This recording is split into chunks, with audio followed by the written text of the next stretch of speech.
2016 నుండి STPP plant జైపూర్లో ఉన్న Singareni power plant నడుస్తుంది. భూ నిర్వాసితులు, కాంట్రాక్ట్ వర్కర్స్ అందరు కలిసి కష్టపడి ప్రొడక్షన్ తీసుకొస్తున్నారు.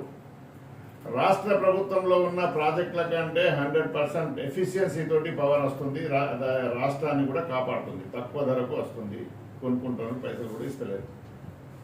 అయినా కూడా కార్మికులను కాంట్రాక్ట్ కార్మికుల్లాగానే వాళ్ళ జీవితాలు ముగిపోయే దశకు వస్తున్నాయి.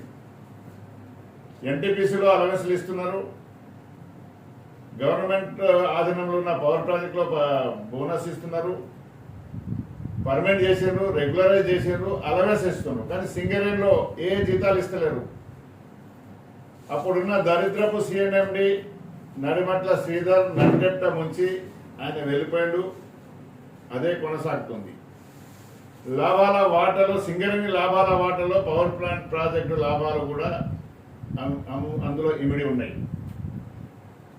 బోనస్ కూడా అక్కడ ఉన్న కాంట్రాక్టర్స్ ఇస్తలేరు సరిగా. సంవత్సరానికి ఒకసారి ఇవ్వాల్సిన బోనస్, ఒక జీతం ఇవ్వాల్సిన బోనస్ నెలకింత అని వేసేదో నాటకాలు డ్రామాలు చేస్తాడు. దాని మేనేజ్మెంట్ రెక్టిఫై చేస్తలేరు. ఇది పూర్తి బాధ్యత మేనేజ్మెంట్.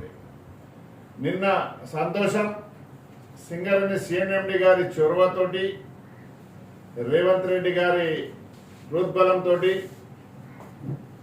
లాభాల వాటా కాంట్రాక్ట్ కార్మికులకు కూడా ఇస్తామన్నారు, ప్రకటన చేసినారు. కానీ విధి విధానాలు ఇంతవరకు ఇక్కడ తయారు చేయలేదు.